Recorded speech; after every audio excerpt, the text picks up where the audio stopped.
The opening round of the 2024 Six Nations showed just why Ireland are so far ahead of England and the other countries, and that's not just because of the way they played in Marseille.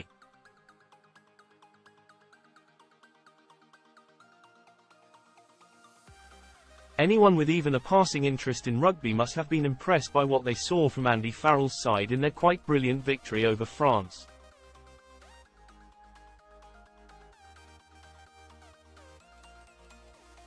But what I like about Ireland, and Farrell in particular, is the rhetoric and decision-making coming from their camp.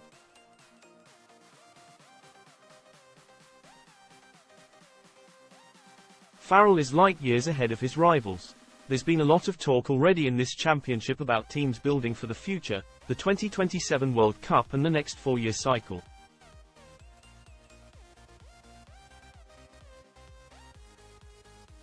England are guilty of it as much as anyone.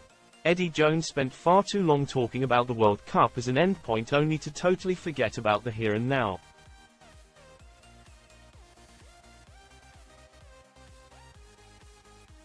The result was he never made it to France last year, not with England anyway. It is a mindset that has rooted itself into English rugby, and I'm concerned his successor Steve Borthwick is falling into the same trap.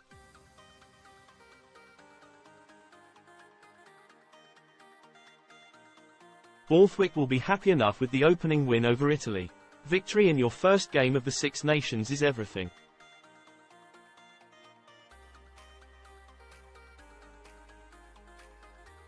But messages about the future and saying that players in the current squad can be around for the next 4 years are worrying indications to me that the present is being forgotten.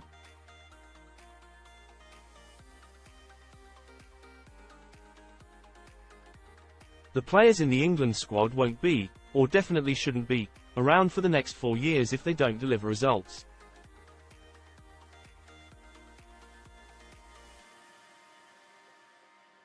In international rugby, the next game is the only thing that matters. And that brings me back to Ireland.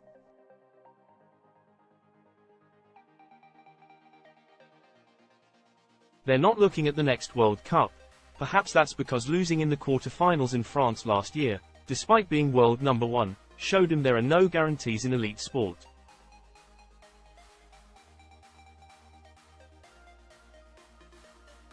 The mindset of Ireland and Farrell is spot on. The decision to make Peter O'Mahony captain after the retirement of Johnny Sexton was brilliant and showed Farrell isn't looking ahead.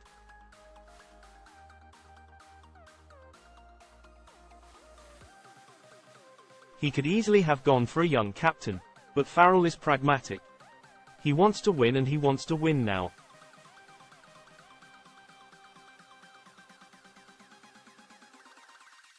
Of course he has a brilliant team at his disposal, but the other Six Nations coaches could definitely learn a thing or two from him in terms of the way he is approaching the job.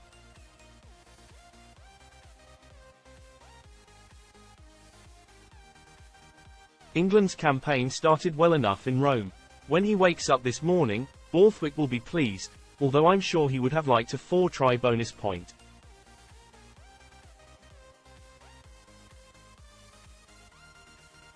But England showed signs of improvement. Their attack was promising at times. It wasn't perfect, but it was a platform to build on.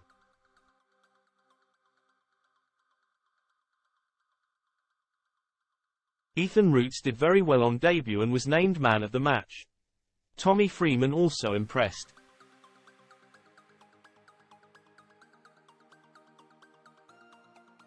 But for me the star man by a country mile was Maro Itoje.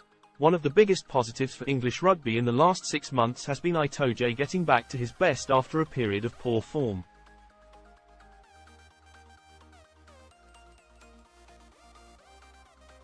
England won, but it was only Italy. And if they lose to Wales at Twickenham on Saturday, a team they should beat comfortably, then it will all fall apart again.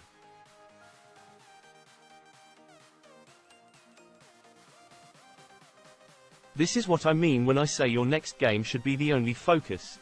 England must plan for the Wales side, which nearly produced an extraordinary comeback in the second half against Scotland, and not the team which played the first 40 minutes in Cardiff.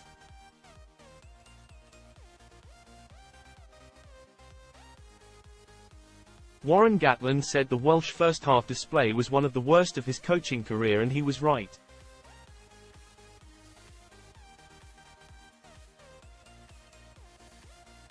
I have no idea what Wales were trying to do tactically.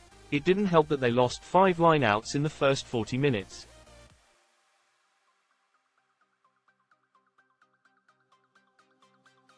You can't win in international rugby with no set piece. But when Wales did manage a few phases, Sam Costello just sat in the pocket and kicked the ball up in the air.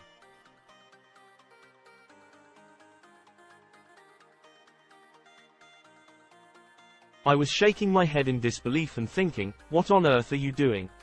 You wouldn't teach a schoolboy team to play like that.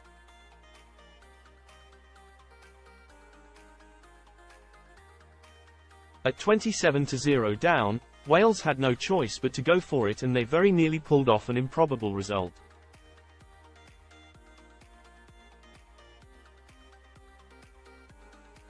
Scotland thought the game was done and came close to paying the price.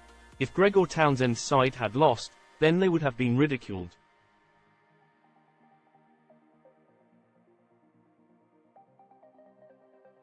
Again, I come back to mindset.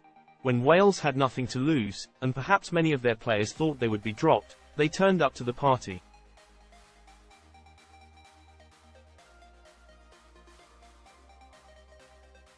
That approach is something they will have to bring from the off to win at Twickenham.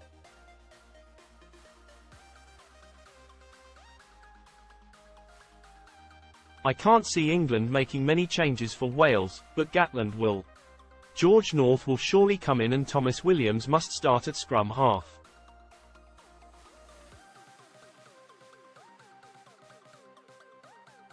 He made a big impact from the bench.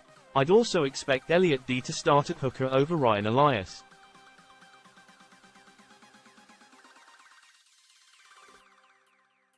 Wales should be furious about their first-half display, and France should be equally angry.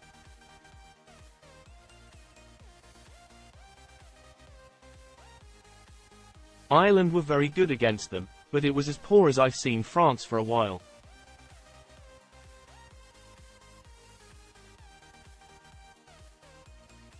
Their head coach Fabian Galthy is another who has been talking about the future.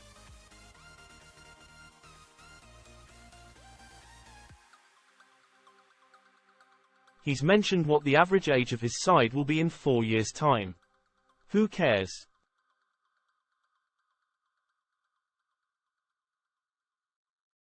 France was so off the pace it was frightening. In fact, you could see the French have failed to shift their mindset and move on from the emotion and ultimate disappointment of their home World Cup.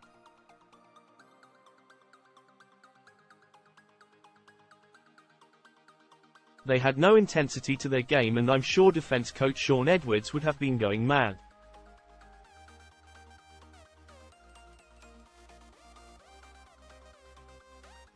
Paul Willemse's sending off summed it up.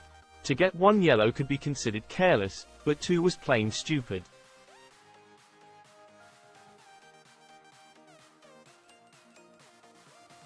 It wouldn't have made any difference to the result had Willemse stayed on the field, as Ireland were too good.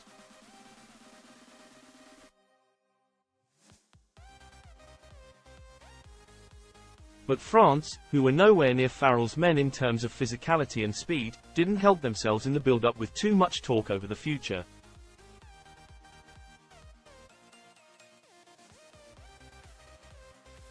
They are not the only ones guilty of it, but it is a cautionary tale. All that matters is the present.